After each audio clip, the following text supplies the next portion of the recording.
Hello, welcome to my channel, Mario Rose Sunshine. And sorry that I forgot what the last time when I post.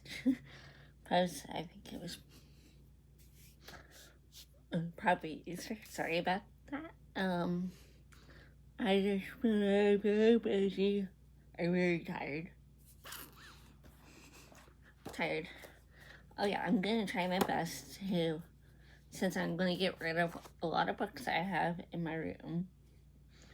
I'm just gonna read a couple chapters until I don't know how many chapters I'll be able to read, probably 2 today.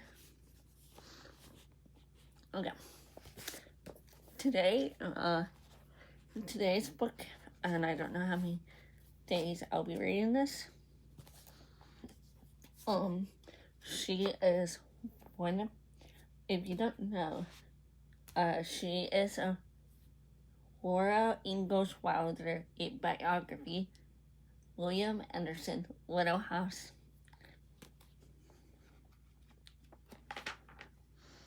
Oh yeah. I'm not going to show you the name because that does have my sister's name and the last name on there, and I just don't want to show you that. Okay, but this doesn't have anything on it.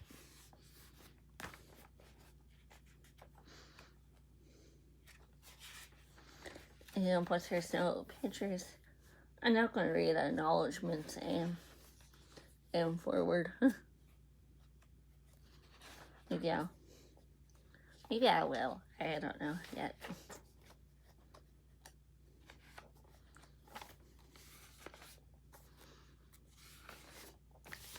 I guess you know what the acknowledgement is, but you don't really have to. To write out a biography of this biography of the Laura Ingalls Wilder has been in many ways similar to the creation of the Little House books themselves. The people and places and events described here are the results of re-listings on detailed memories, written historical accounts, in the living and sense of Laura's and eventful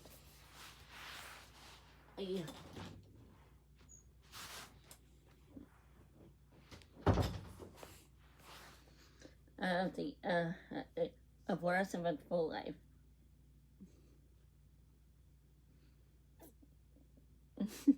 For the facts, I use the resource of the Herb Addy of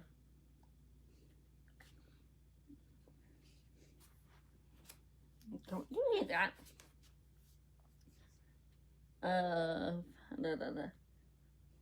For the facts I use for resource.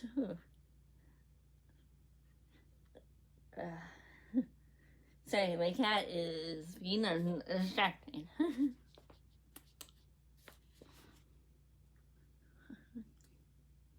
Resources of the Herbert Hoover Professional Library in the West Branch, Iowa. The Laura Ingalls Wilder Home Association in the Mansfield, Missouri, and the Laura Ingalls Wilder Memorial Society in D. Smith, South Dakota.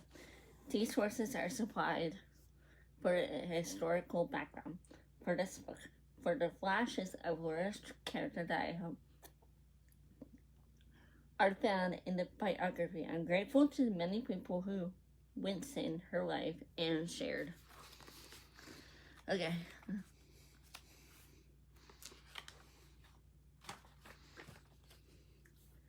Was feral and black and open. Oops. Their finished memories with me. They were there. Families know who they are, and I am confident that book is enriched by their generous sharing of oral history.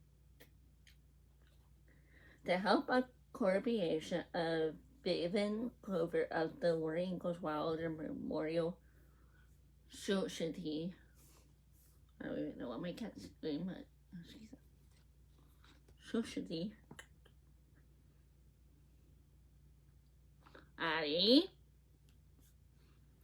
Society and D. Smith helped codify Many facts of the prairie life we describe.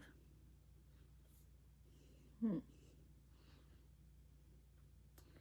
this biography, Coney Tidewell of the Laura Ingalls Wilder Home Station in Mansfield checked details and provided her own impressions regarding the Wilders. It was on Rocky Ridge Farm, Virginia, and Cole, who edited this book at the Harper's Children's Book, helped me many times to say what I had to say in a clear and arrogant fashion. WTA.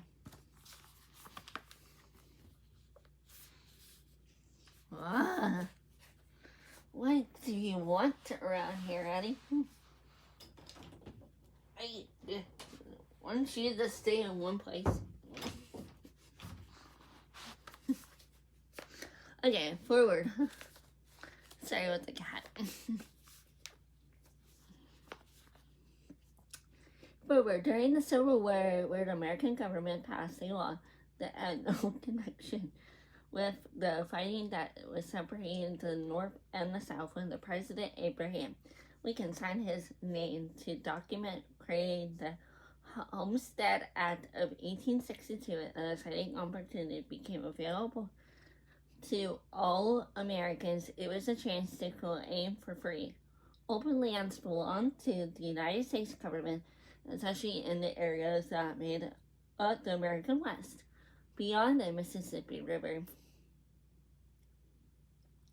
all the way to Pacific coastline, weigh millions of acres. Some parts of this area were called Great American Desert and were thought to be too dry and unfit for farming. However, much of the land west of Mississippi was a prairie country covered by miles of wavy grasses.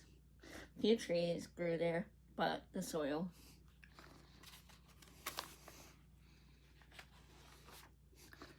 Wait, this is going forward.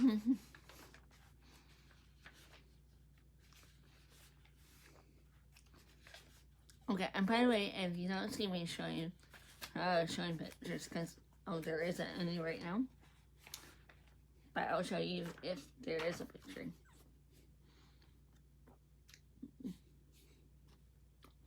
Was federal and black and open to settlement. Each American citizens over the age of 21 was eligible to file a claim for the government homestead land.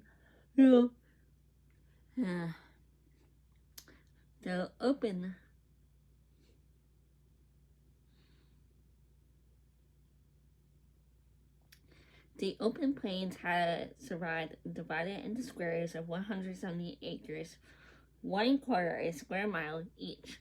On maps, the plot looked like a mammoth. If I'm saying that right, but sorry if you know, if you do have this book, I might be saying it wrong, but.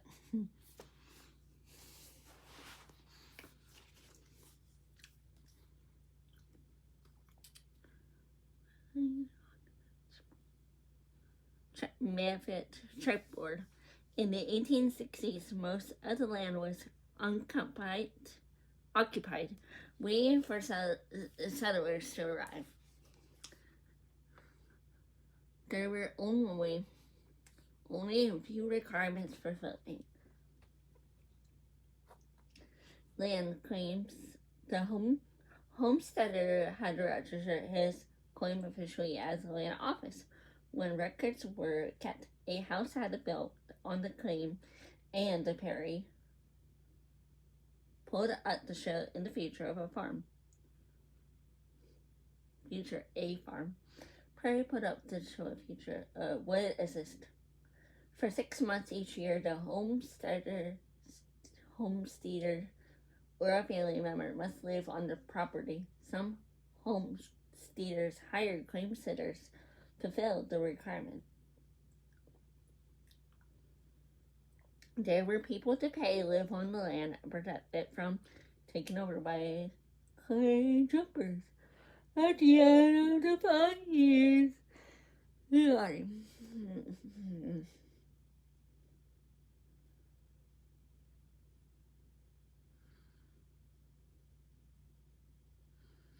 When all the government suspicions were met, the land became the homesteader's property. The government issued a patent. It is like the document that meant that homestead ownership passed through the United States. Federal government to the man or woman who had developed its farm and home. The Homestead Act was existing for many Americans. Where else would a government give a citizen land? Just for asking. A happy song describing the Homestead Act. Okay, I guess we're singing. Oh, come to this country and have no fear of harm. Our Uncle Sam is rich enough to give us all a farm. In America's eastern towns, village and cattle farming neighborhoods, people were by stories of good hunting, level, rich farmland, and a chance to pioneer the American West. People were proud to be Americans able to live in a country so wide and rich and free. When the Civil War ended in 1865, thousands of soldiers and civilians decided to head west to see what lay beyond the great river Mississippi.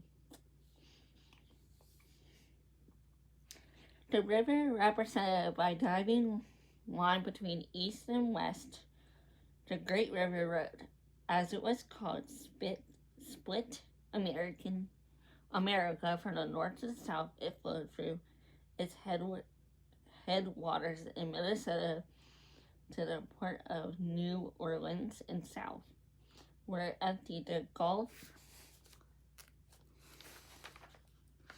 of Mexico. The Mississippi was not only a north and south waterway, it was also a crossroads for pioneers traveling in directions for traveling west. It was crossroads for the traveling west in directions of the sunsets. Just 5 years after the Homestead Act became part of the American history, a baby girl was born deep in the forest, only 7 miles from Mississippi. Her entire family was shaped by the Western movement. She was born Ingall Wilder. She first lived as a pioneer girl, and then she experienced the frontier, and the memory wrote down the tales of growing up to the West.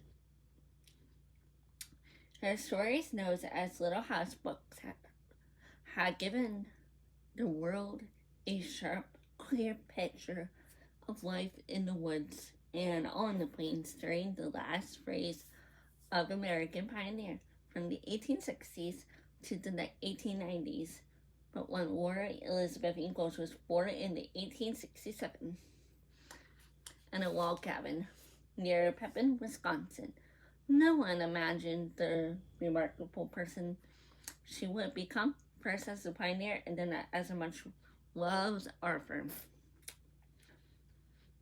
The importance of Laura's work as an author of the Little House books is that she recorded a period of American life that was historians called Western inspirations. During the experience as a pioneer girl and a farmer's wife, Laura Ingalls Wilder was too busy living her life to write about it.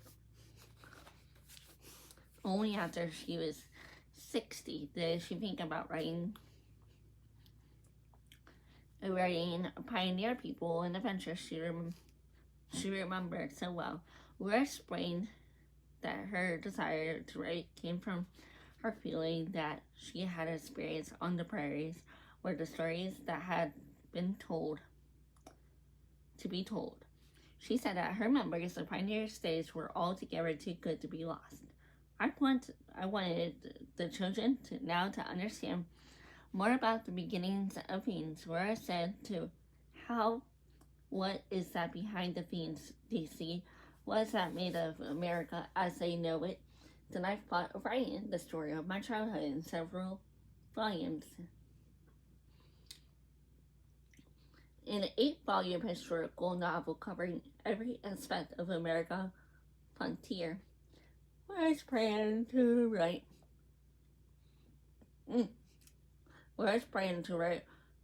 the Frontier was a project that would have kept any other historic researching and writing for years. But history she wove through the hot stories was close and familiar to her because she had lived it. Laura could describe life as a pioneer in a way history books cannot. I understand that my own life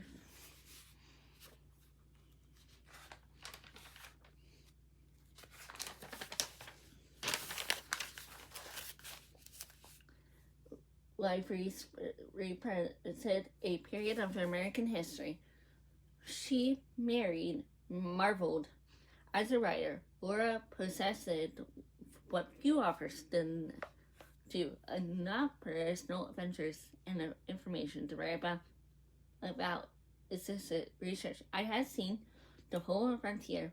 Laura wrote the woods, the Indians' country, and the Great Plains, the frontier towns, the building of railroads, and the wild, unsettled country, homesteading and farms coming to take a possession. I realized that I had seen and lived it all. The success phases of the frontier, first from frontism, then the pioneer, then the farmers and the towns. For Laura's key memories, her sharp vision and storytelling skill, we can still experience the pioneer West as she saw it. In the last book, where Ingall Wilder recorded her life and she was and the lives of her own family and friends, they created homes in the wilderness. The memories Laura shared were lives will live filled with courage and kindness, adventures and accomplishments. Okay, I'm gonna get a little bit of water before I read chapter 1. Okay. Oh, because it is really hot here.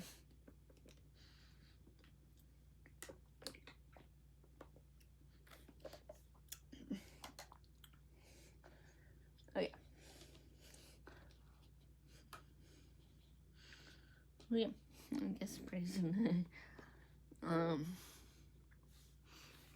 okay. I don't know how many pages there are in this.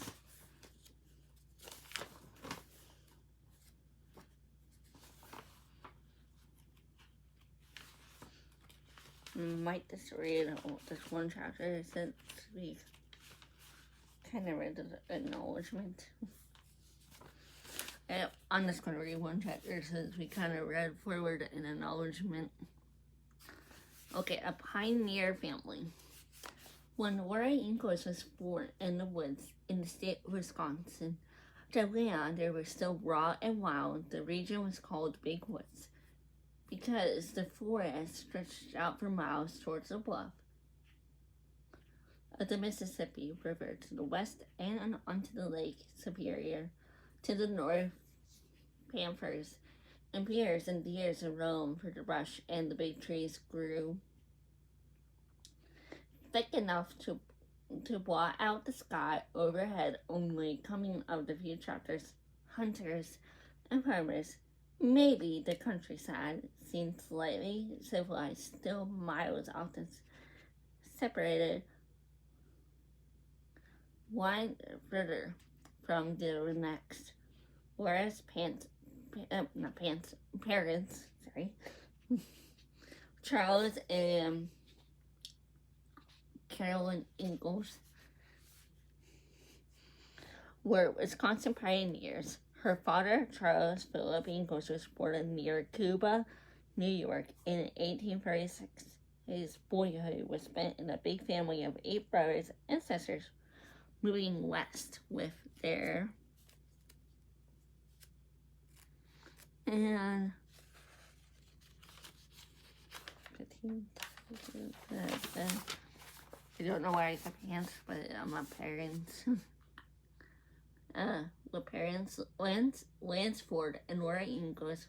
When Charles was 9, the family lived in the state of Illinois. Just west of growing frontier town called Chicago, then traveled north into Wisconsin, settling close to the Occomock River, near the village of Concord.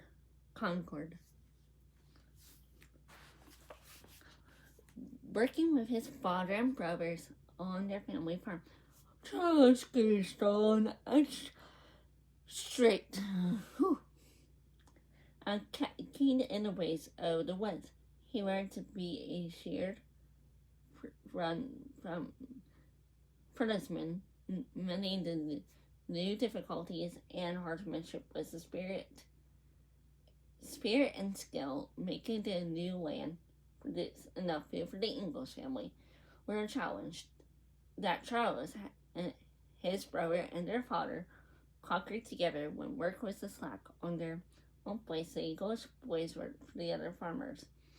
They brought home in the money they earned to help buy shoes and school books for the younger brothers and sisters. Peter and Charles were the oldest. Then came Lydia, Polly, Lansford, James, Laura Latike, Herman, George, and Ruby. For Charles Ingalls attending the neighborhood about the school possibly only when he could be spared from the farm work, but he quickly realized that the importance of reading and writing all the knowledge. He learned to write his name, Charles P. Ingalls. Okay. P is known as Philip, as its abbreviation. With flowers, and he became a good speller. His family were all good storytellers, but Charles also liked to read. When he was 17, he hard-earned $1.25 left in his pocket to buy a scroll-covered 2-volume set of books called The Life of Napoleon.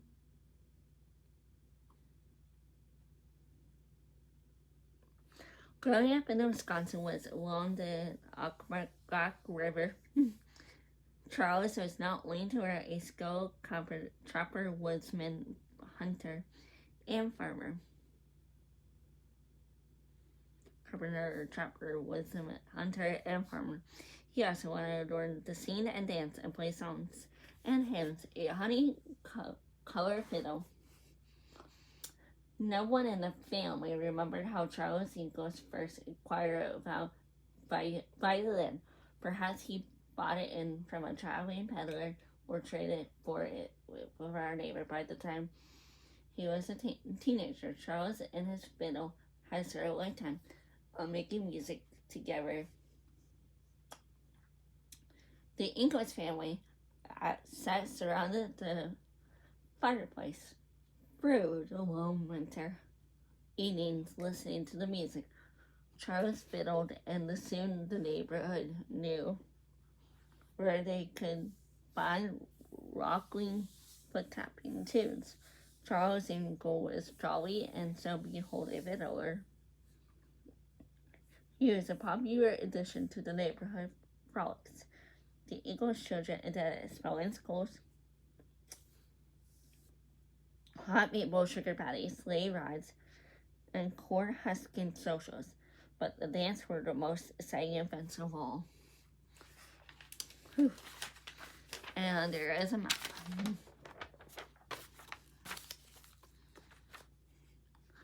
Okay.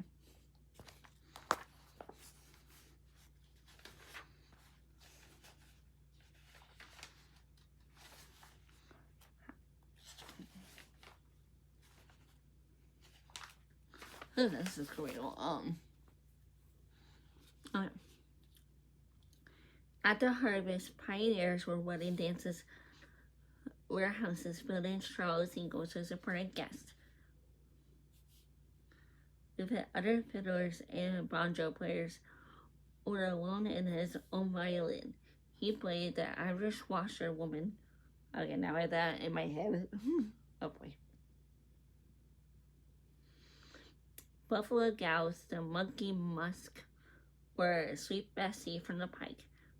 For the dancers at one of the parties, the snow fell so quickly in Wisconsin woods that the guest could not leave for home. They did not mind. They simply kept the fires burning and the candles lit and danced all the night to the sound of Charles' fiddle. On the other side of the Occomock River. Okay, it's hard to say this river, but if you know what it is, sorry. Might say it wrong, but it's harder. Occomock River from the Ingalls that they live of the pioneers and Hollowbrooks. The Ingalls and the Queener children all became friends when they were growing up. Like the Ingalls, the Queeners came from the east. They had been the first pioneer families to settle in the 50s of Milwaukee, Wisconsin. Their parents, Henry and Charlotte Queener, had married in New Haven, Kentucky in 1831, but they had lived in Ohio, India, before they settled in Wisconsin woods. When their daughter Caroline was born on December 12, 1839, some say she was the first non-Indian baby born in the Milwaukee area. In addition to Caroline, I don't know, there were two Queener boys, Joseph and Henry, and a sister named Martha later. Eliza and Thomas were born. Father Queener did a lively business as a trader with many Indians who would still live in Wisconsin woods. The Indians often ventured in the settlement to see what trades like Henry Queener would get them for their animal skins and furs. During the autumn of 1844, Father Queener left home on a train trip by sailing schooner on Lake Michigan as the ship neared the Moloch strains a violent storm blew up. Ship crew and passengers were lost in cold waters, including Father Keenwer. Carolyn was 5 that fall, but she was always remembered the wagon load of relatives who came to tell her mother and brothers and sisters that their father was not coming home. Okay, by the way, I have been in Lake Michigan, and yes, you can swim there, but I was, I did swim in it. It was freezing, but it was fun because it was a hot day. But it was really fun. I have been in Lake Michigan, but it was cold. And I don't know why I didn't for a while, but it's really fun at Lake Michigan. You can actually swim there for fun out.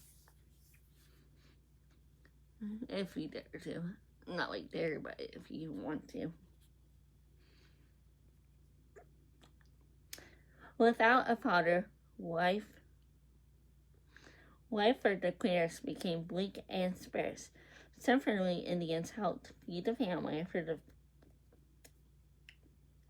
the first lonely winters. They remembered their fair trades with Henry Queener, but the food and fuel were often nearby gone. Once fire for bread making ran out, and there was no money to buy more. The Queeners never forgot the generous men headed for Milwaukee who had a whole barrel of flour for the hungry family of 7. In 1847, Miss Queener decided that her children would fare better by living on a farm. The family moved in a piece of land along the Almanac River, just a few miles from the village of Concord. On their farm, the Queeners raised bees for honey. They had chicken for eggs and cows for milk and butter. The garden and crops helped to feed the family. In 1848, Miss Queener married a farmer from Connecticut from Frederick Holbrook. Life became easier for the Queener children. Their new stepfather purchased land next to the Queener farm. Queener, I don't even know how you say it. Farm, making more space for the animals to graze and crops to grow. In 1854, another sister was born. They named her Charlotte after her mother, but called her Lottie. Caroline Queener wanted to teach her mother how to be a detective in the female century. Back in Boston, and she taught before she was married, so Caroline and her brothers and sisters often heard about the importance of education, even on the edge of the wild frontier. Caroline loved to read and learn and express her thoughts in poetry and written in compositions that won praise from the teacher who boarded the Queener Holbrook home. When she finished her own schooling at the age of 16, Caroline passed the examination for her first teaching certificate. She was even given a contract teaching at the same school. She and her brothers and sisters had attended wages were her low in 1856. Sister Martha remembered that Caroline taught her $2.50 or $3 per week. But the money was first she had earned, and Caroline was proud of the clothes she bought and of the wages she gave to her parents. As a teacher, as a young pioneer woman, Caroline was capable and steadfast, firm. She was often very quiet, but she was gentle and proud, in particular in all the matters of good breeding, as her daughters Laura recalled. All these qualities were admired by brown-bearded neighbor boy, fiddler named Charles Ingall. They met at parties and dances in a Sunday school and church. They roamed the nearby woods together and walked along the Almanac River. After we had completed her second term of school teaching, Caroline said yes when Charles asked her to marry him. On February 1st, 1860, Charles and Caroline stood before Reverend women in the town of Concord and were married. It was the second time a Queener had married an Ingalls. 2 years before, Caroline's brother Henry had married Charles' sister Polly. And a year later, Caroline's sister married Charles' brother Peter. Charles and Caroline's wedding time at the time their marriage was carefully cherished for their life together. Then it was passed down to their daughter Laura in the picture. They sat close together with Charles' arm protectively around his bride. Their eyes were bright and luminous. They were a pioneer couple, well suited to life on the frontier and eager for adventures together. Carolyn understood that Charles had a restless nature and needed to move on. Wherever they would be, Carolyn knew how to create a home. Their first journey away from home and family was in 1863. Charles Paris and some of his sisters and brothers moved north into the big woods of Wisconsin. They settled near the town of Pepin in a log cabin village on the shores of Lake Pepin. Actually, the lake was a wide spot with the Mississippi River that stretched their miles from Wisconsin shore to Minnesota Bluffs on the other side. 7 miles inland from Lake Pepin, Charles and Carolyn bought an 80-acre piece of land together with Henry and Polly Queenor. It was good to have family close by in the big woods. Neighbors were few and hard work sometimes required 2 men. Charles Ingall and Henry Queenor were a sturdy team. They built 2 log houses. They worked together as a clearing land and harvesting crops. They roamed the woods, hunting, trapping, and fishing side by side with neighbors out to Sakers in the big woods and Henry and Polly's cabin so close. Charles and Carolyn often visited their cabin. Was quiet with no children, but the Queenor house was with 3 children, Lucy, Charlie, and Albert. Was lively. The grown ups often as discussing Civil War and the battles in faraway places like Gettysburg, Vicksburg, and Atlanta. They talk about the President Lincoln in Washington and worry about Charles and Polly's 2 brothers, George and Hyman, who were off fighting for Unite. Sadly, Henry and Caroline's brother Joseph died from his wounds in the Battle of Shiloh in 1862. But the war was seen far away from the quite busy lives of the pioneers in the big woods. Their days were filled with caring for the farm animals, tending gardens, crops, keeping houses, and storing away wood and food for the long, cold winter time. Pepin was even 7 miles away from the forest. It was too far to visit often. Rare trips were made to the town on the edge of the Mississippi, but only for important business, for trading furs or stocking up on the supplies from the stores. On January 10th, 1865, just as the Civil War was being concluded, for beyond the Wisconsin woods, a baby girl was born in the Ingall's cabin. She has blue eyes and golden hair, and Charles and Carolyn named her Mary Amelia. 2 years later, they became pa and mom to another girl, baby named Laura, for Charles' mother. In the center of the family Bible was a page to record births in the careful handwriting Ma had handed in her first baby's name and her birth. Mary Amelia Ingalls, Tuesday, January 10th,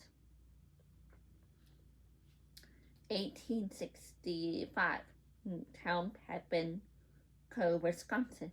Now Ma added a second entry, Laura Elizabeth Ingalls, born on Thursday, February 7th, 1867. 1867, yeah. Town of Pepin Cove, Wisconsin.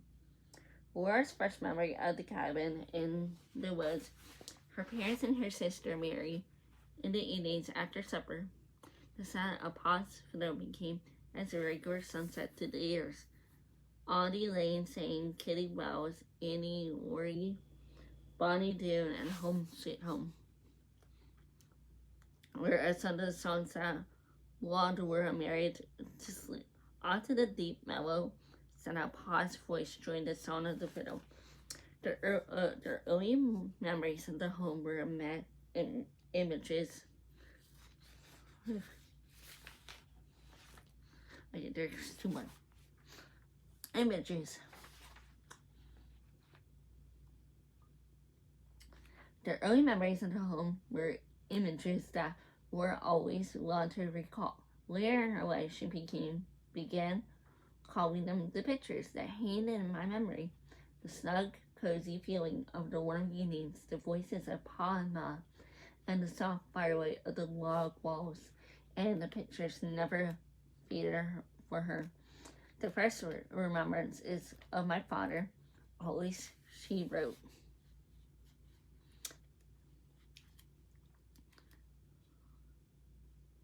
The first remembrance is of my father. Always, she wrote. My first memory is his eyes, so clear and sharp and blue. Those eyes that could look so underly along a rifle barrel in the face of a bear or a pack of wolves, and yet were so tender as they rested. They rested on his Caroline, my mother, and or me when I was sick. His hair was thick and fine, and he rode a tawny beard. He was the swiftest skater in the neighborhood, a strong swimmer, and could travel miles on his shoes or tramp all day long through the woods. His arms were so strong, and they carried me many a night when I was sick and restless. I could hear his measurement step back and forth across the floor, feel the comfort of those strong arms, and hear the soothing there, and also his kind voice saying, "Now, Carolyn, you lie down and sleep," while Laura recalled Pa as a strong and fearless and jolly. Ma was gentle and quiet and comforting as she went about her work in the cabin. Lessons were at Mother's knee, last all through her life. Laura said, "But dear, the mother's teaching our little personal memories, mother's face, mother's touch, mother's voice." In the evening, as Laura and Mary fell asleep to their shuttle bed, they often heard Ma singing to them. Okay, another scene. Okay. Hush, my babe, lie still in slumber. All the angels guard their bed. Heavenly bliss without a number.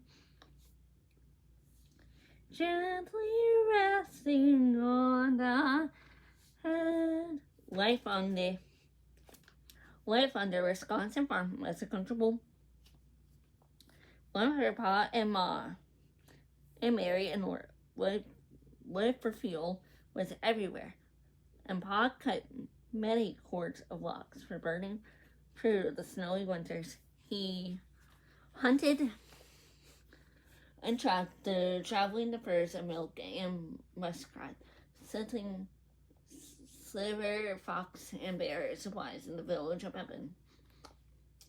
The wild game he sought provided fresh meat and salted meat for the cold months. Where I wrote that I remember seeing the deer and the fodder I killed hanging in the trees around in the forest home. The meat was smoked and cured and stored in the attic of the cabin for the winter meals.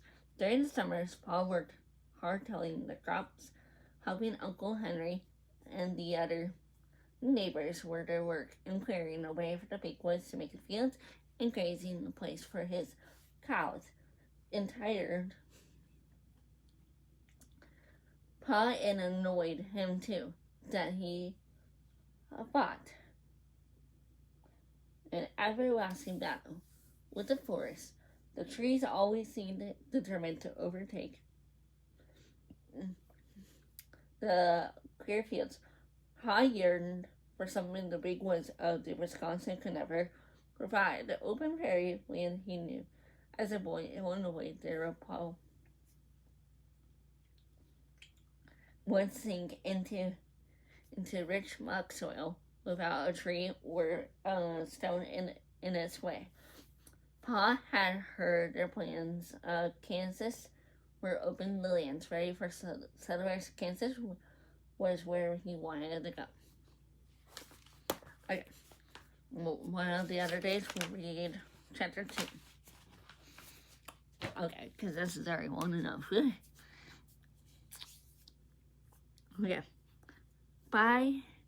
See you the next time when I do the chapter. I don't know if I'll be able to do it tomorrow, but we'll see. I might try to, and I know I am going to go to bed early because on Wednesday I have to be at ATS at 8:20. I probably will try to read tomorrow. Okay, after I will serve, it depends how tired I am because it's a different kind of week for able to serve. Like, there's no like work.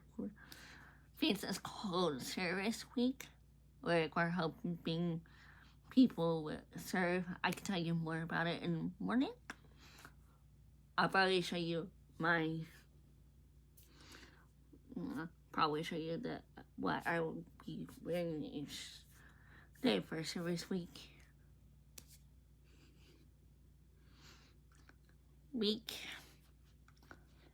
Okay, see you tomorrow. I might either do the reading or I might do other things. If I wake up early enough, maybe I'll do the reading.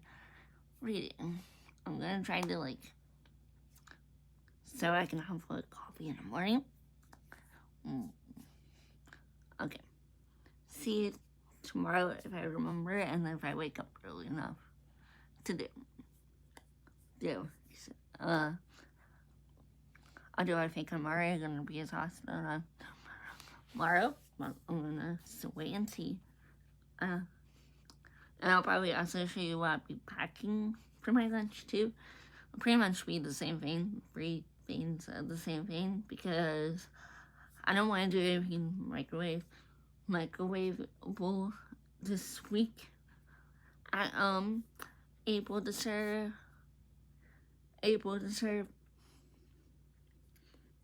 Sorry, because you don't know what time because you might be at a rush out the door. You don't know what you're gonna do when you get there. I can explain some things to you tomorrow before I had the able to serve it. It is really fun, but it can also be really exhausting, but it's really fun to do.